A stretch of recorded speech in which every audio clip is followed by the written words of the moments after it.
Um, dois, três, testando. Um, dois, três, certinho? Boa noite a todos. É uma alegria muito grande para mim estar aqui nesta casa, mais uma vez. Essa casa que nos recebe sempre de braços e coração aberto, né? Meu nome é Marcos Rogério, não sei porque colocaram o Night aqui só para complicar, né? Mas meu nome é Marcos Rogério, eu sou um colaborador lá do Lar Espírita Cristão, ali embaixo, perto da antiga rodoviária, hoje atrás do Tenda, né? Mais conhecido como Centro do Seu Toninho, que desencarnou recentemente, dia 24 de dezembro. Bom, hoje a gente vai falar do Evangelho um pouquinho, e o tema é ambiente de trabalho. E para a gente começar, vamos preparar o ambiente, elevando nossos corações, a nossa mente, numa prece de agradecimento a Jesus, a Deus nosso Pai, pela oportunidade desta vida, pela oportunidade desta noite. Vamos mentalizando Jesus à nossa frente,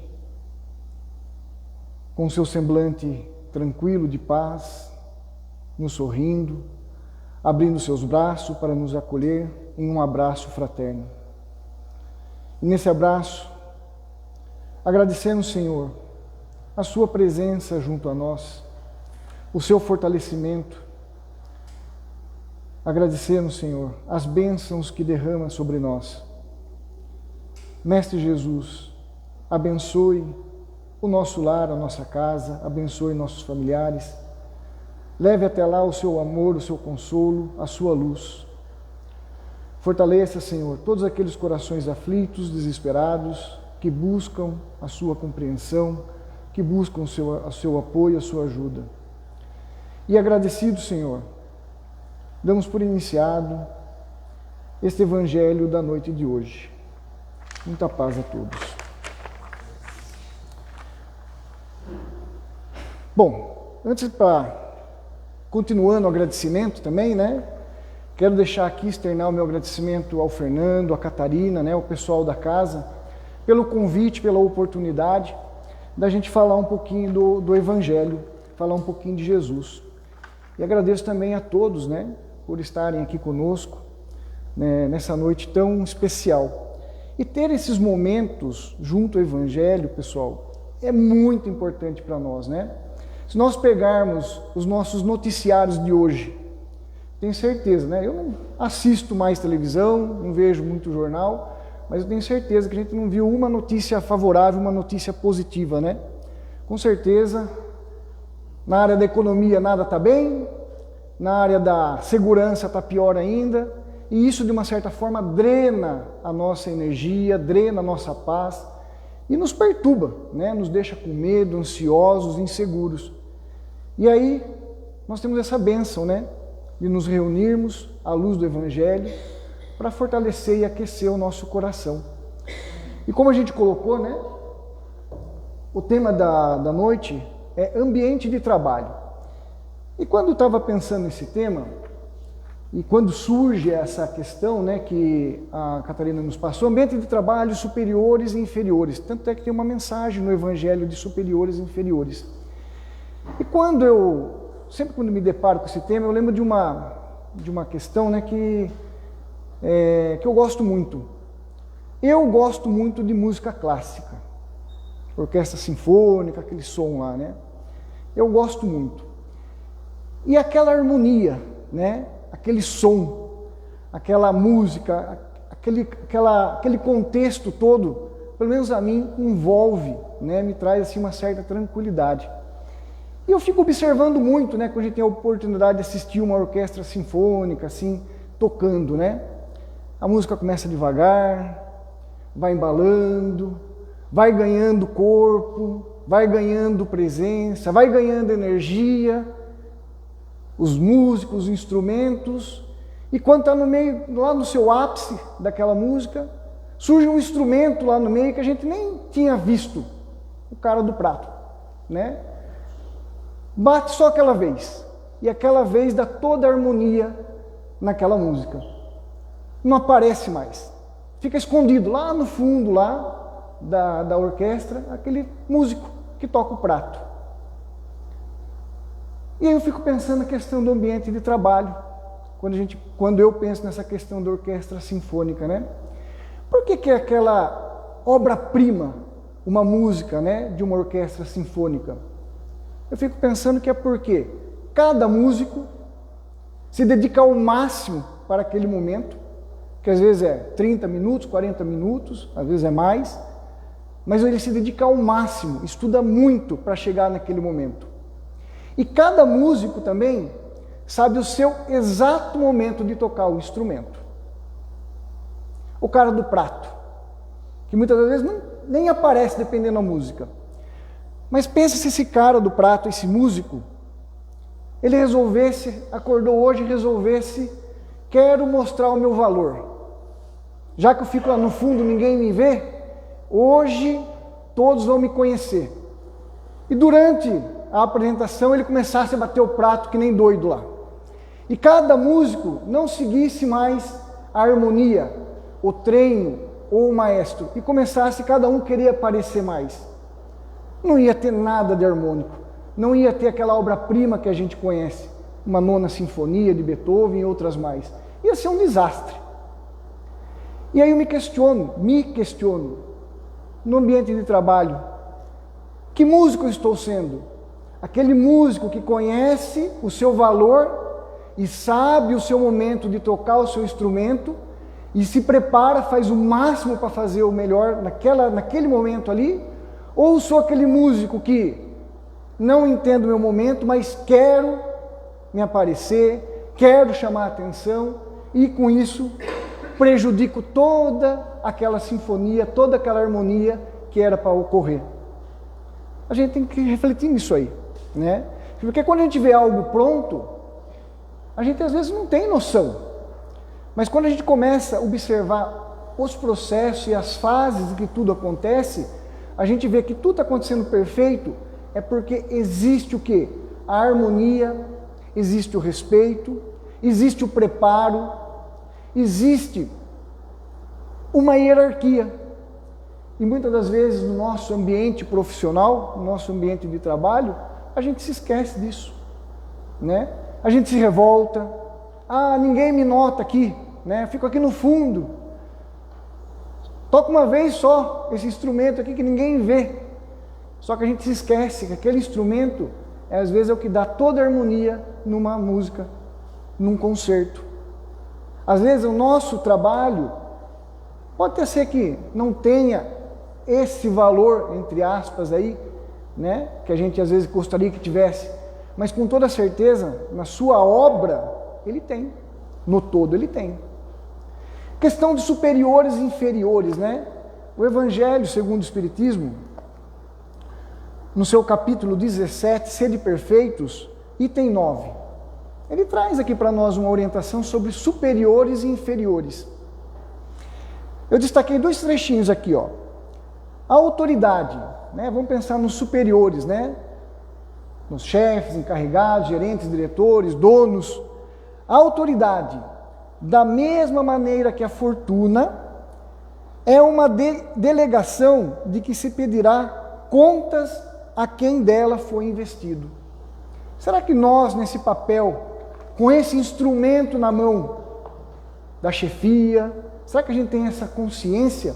Ou a gente acha que a gente está ali porque estudei, mereci, trabalhei, dei meu sangue pela empresa, então eu mereço a posição e posso fazer o que eu bem achar? Ou será que a gente tem que pensar, ainda mais nós, né, cristãos, temos que pensar como é que o Evangelho olha esse cargo, essa posição? Nunca na posição de querer humilhar, de querer rebaixar ou de querer colocar o nosso peso, né? Muitas das vezes do nosso orgulho, da nossa vaidade. E sempre na questão do entendimento. E a outra ponta? Os inferiores, né? Se o superior tem deveres a cumprir, o inferior também o tem, de sua parte, e não são menos sagrados. Ou seja, aquele que está numa posição menor, não é porque ele está numa posição menor que o dever dele junto ao trabalho é menos sagrado. não são menos sagrados. Se também este é espírita, opa, aqui ele já deu uma conotação bem direta para nós, né? Se também este é espírita, sua consciência lhe dirá, ainda mais fortemente, que não está dispensado de cumpri-lo, mesmo que o seu chefe não cumpra os deles. Quanta coisa para a gente refletir, né? Daqui a pouco, né? Porque daqui a pouco a gente já vai começar a trabalhar de novo, né? A gente chega em casa, já descansa, a hora que já vê, já é amanhã cedo. Qual posição eu estou no meu trabalho? Qual é o instrumento que eu estou tocando? Qual posição eu estou nesta orquestra sinfônica? A gente tem que se questionar isso aí e ver como a gente está desempenhando o nosso papel. Ainda mais nós, como espíritas cristãos, temos que nos questionar e nos posicionar junto ao Evangelho. Como que o Evangelho quer? Ah, mas é que você fala isso porque você não está lá onde eu trabalho.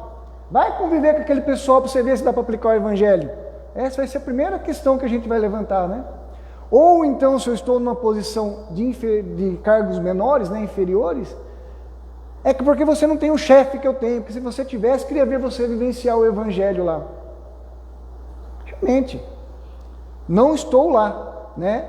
Mas é uma recomendação do Evangelho, é uma recomendação de espíritos mais evoluídos.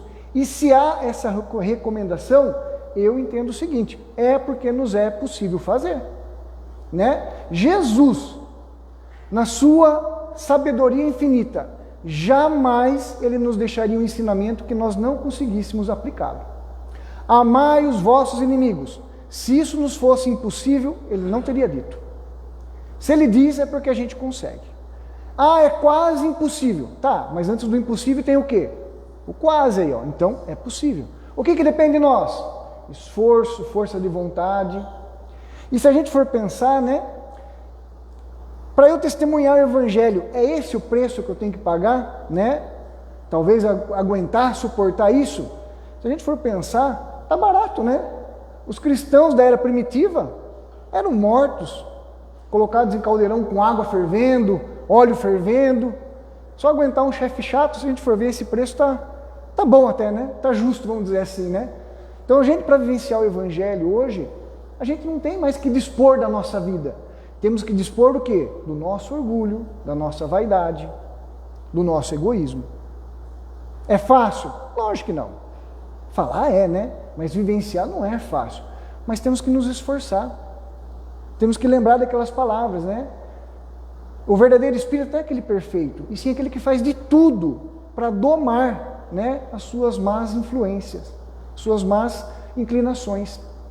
Há pouco estava conversando com o Fernando da dona Terezinha de Oliveira, lá de Campinas. E eu nunca vou esquecer, uma vez que eu estava lá em Campinas, né, no Centro Espírita Allan Kardec, numa palestra dela, e ela falou que nós, espíritas, temos que domar as nossas más inclinações, as nossas más tendências. Kardec coloca dominar, eu falo domar, porque às vezes a gente tem um burro chucro, né? Um cavalo teimoso lá que tem que ser domado.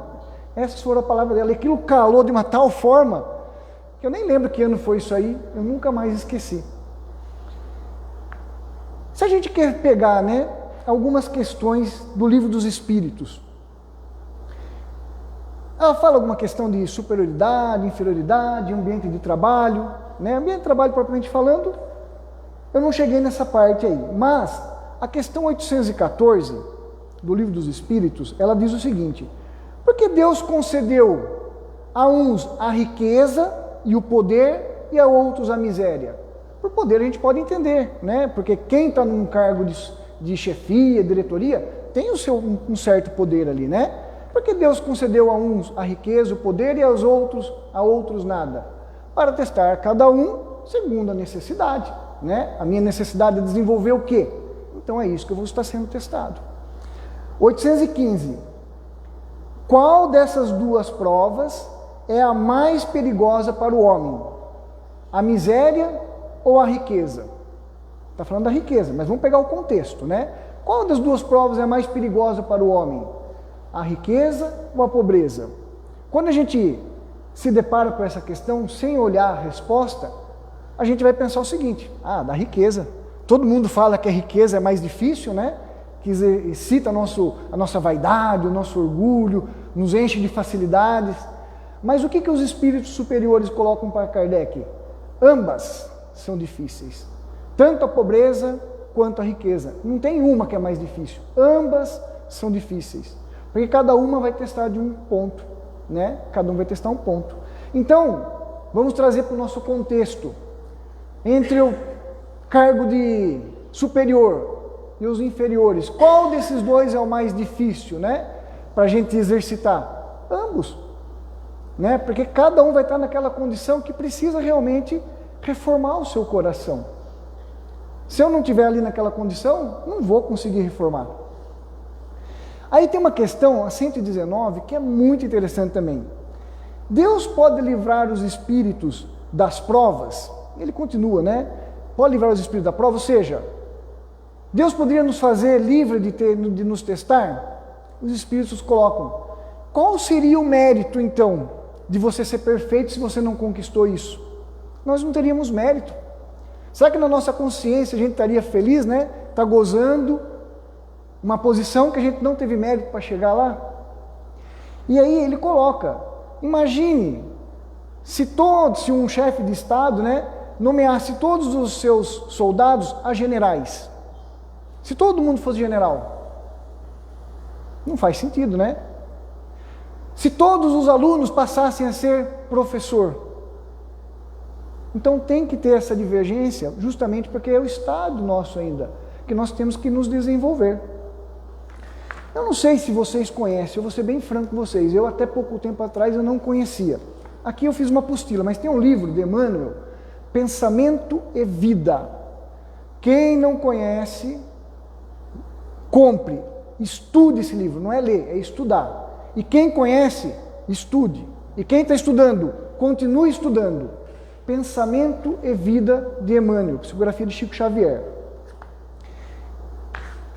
Eu vou ler só um pedacinho aqui, ó, do prefácio, tá? Que Emmanuel faz. Que um coração amigo pediu para Emmanuel, né? Um livro que trouxesse as questões da vida, para que pudesse entender melhor, né, o sentido da vida. E Emmanuel coloca aqui, esse coração pediu anotações simples, que repontam do cérebro como flores, que rebatam o solo. Quando ele coloca isso aqui, eu falo, mas não tem nada de simples. E esse livro não é nada simples, por isso que eu falei para você, não adianta a gente ler, temos que estudar. E aqui ele tem 3 capítulos, né, que tem muito a ver com o nosso tema da noite, ambiente de trabalho. Um deles, capítulo 7, trabalho. Esse é o título do capítulo, trabalho. Olha que Emmanuel coloca em determinado ponto lá. Além do trabalho obrigação, que nos remunera de pronto, todos nós precisamos desse trabalho que é a nossa condição aqui. É necessário nos atenhamos ao prazer de servir. Será que a gente já pensou nisso aí? No meu trabalho que me remunera, ter o prazer de servir? Talvez um colega de trabalho, talvez o próprio dono ou o próprio encarregado, o próprio chefe, que às vezes me é difícil. Será que a gente já pensou que a gente tem que ter essa consciência, prazer de servir? Porque quando a gente está servindo alguém, a gente não está esperando nada em troca. Jesus disse, não disse?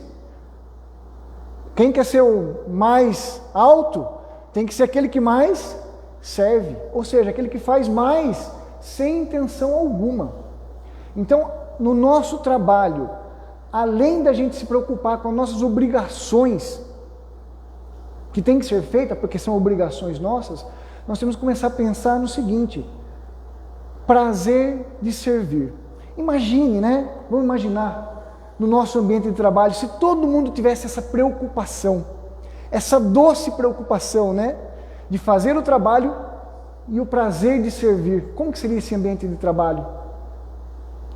Tem uma mensagem do Evangelho que ela fala, né? Doce preocupação. Onde que preocupação é doce? Preocupação nos tira o sossego, né? Mas a preocupação junto ao Evangelho de servir, essa é uma preocupação doce, porque vai nos fazer o quê? Bem ao nosso coração. Não é uma preocupação que nos pesa, que nos drena. Então que tenhamos essa doce preocupação, né? Capítulo 17, ele fala da profissão. O capítulo é muito extenso, ele é bem assim, intenso, né? Eu peguei só uma frasezinha lá. Capítulo 17, profissão.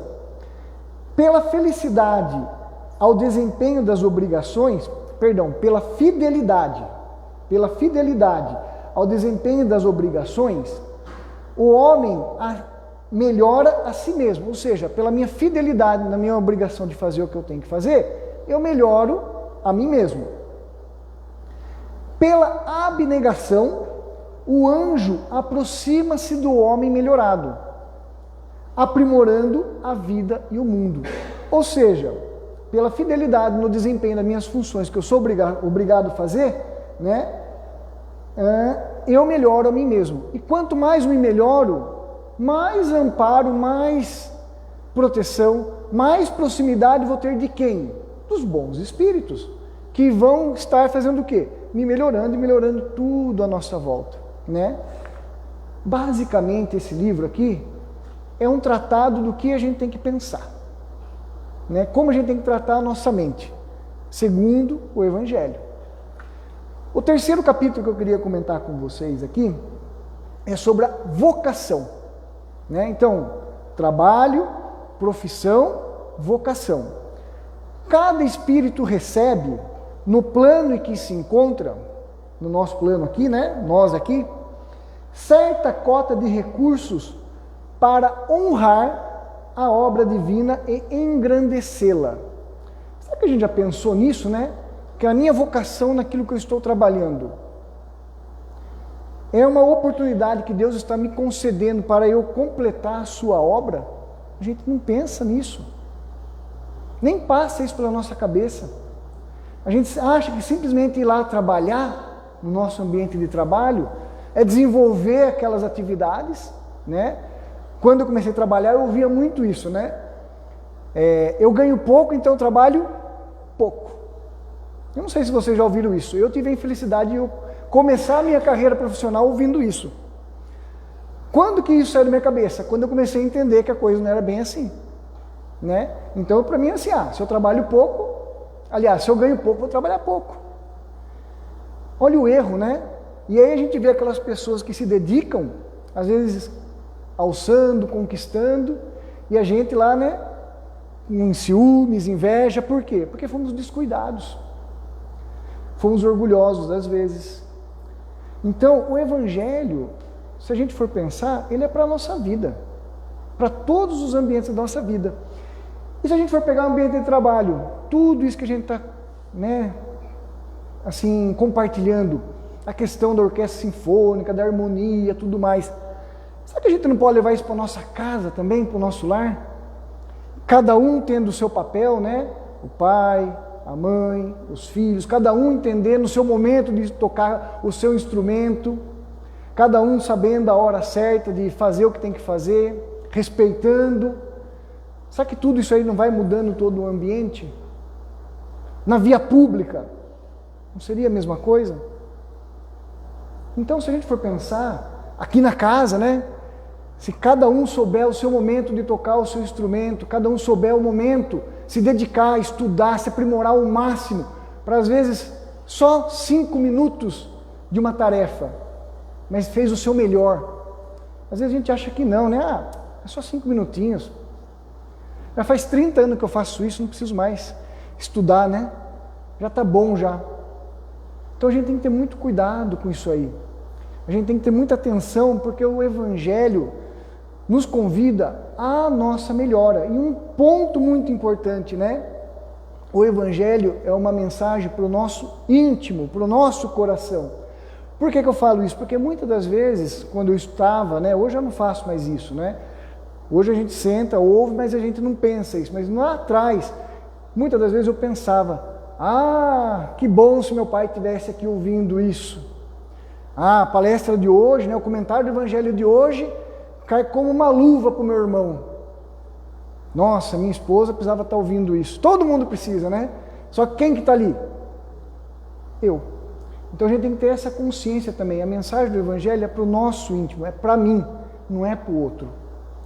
Então vamos pensar nisso tudo, vamos refletir bastante nisso aí, nessa oportunidade que nós temos, né, de estar desenvolvendo o nosso trabalho, de estar desenvolvendo a nossa vida à luz do Evangelho. Porque eu tenho certeza, assim como Paulo deixou de ser Saulo quando ele conheceu Jesus, né, nós também temos que ser assim. Temos que ser outra pessoa quando a gente conhece Jesus, né? Tem uma mensagem de um livro de Vinícius, Em Torno do Mestre. Vinícius é um pseudônimo, tá? Ele não é psicografado nada, é Pedro de Camargo, né? Ele usa o pseudônimo de Vinícius.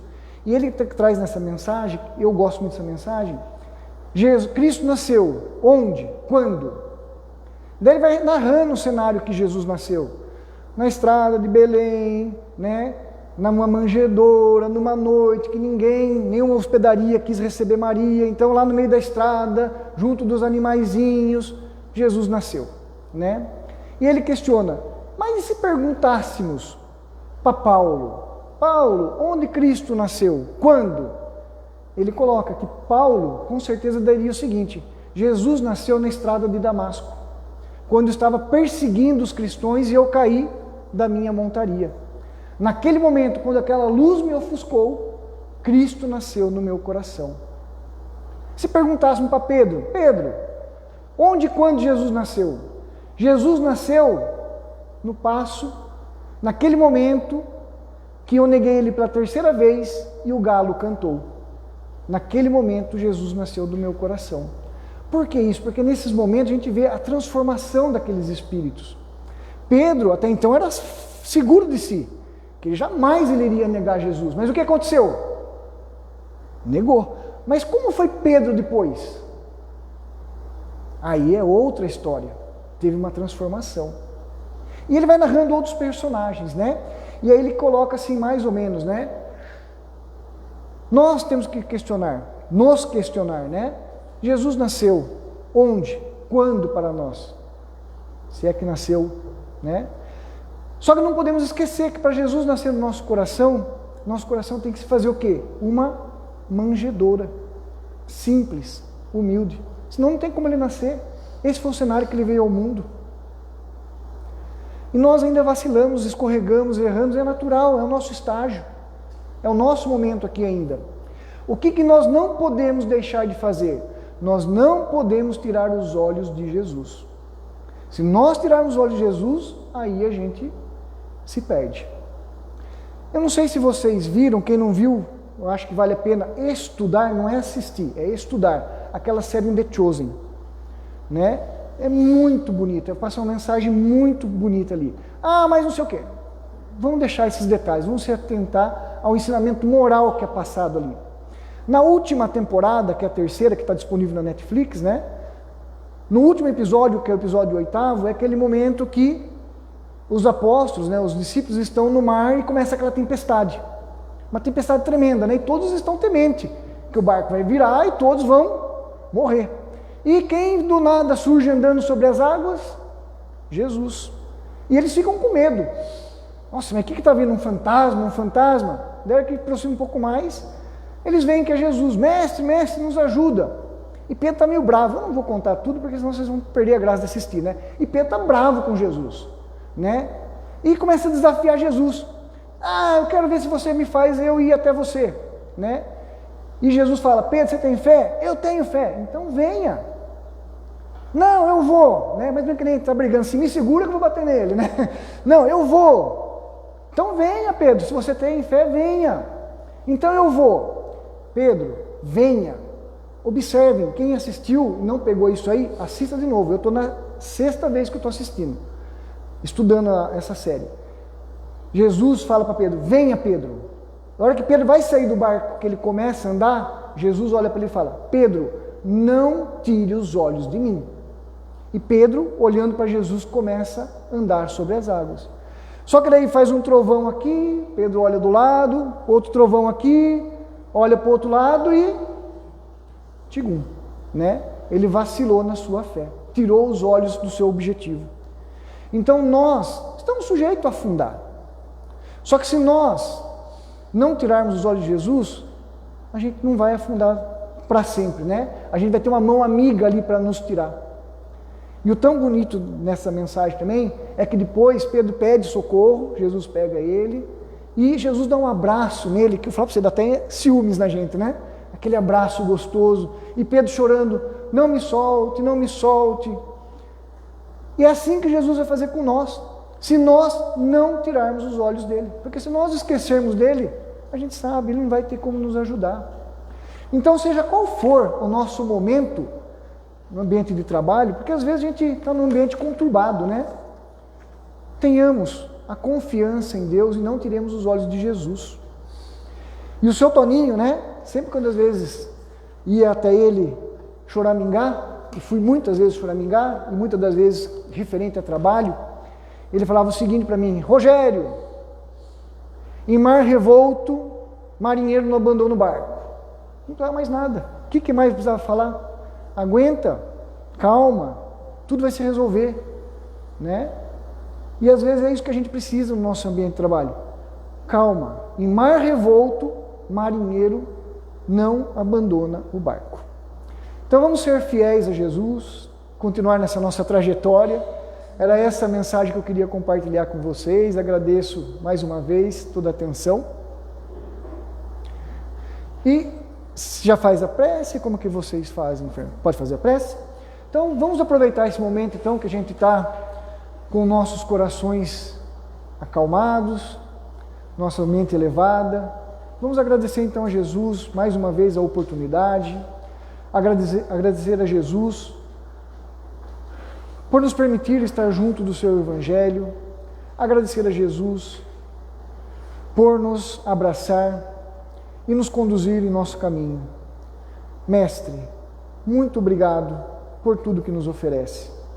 Abençoe, Senhor, a todos nós e abençoe também todos aqueles corações aflitos, aqueles corações desesperados, que muitas das vezes não conhecem a Ti, Senhor. Abrace-os também, para que eles possam sentir a vossa presença. E assim sendo, Senhor, agradecido por essa noite e por essa oportunidade, e aguardando novas oportunidades, damos por encerrado o nosso Evangelho da noite. Muita paz a todos.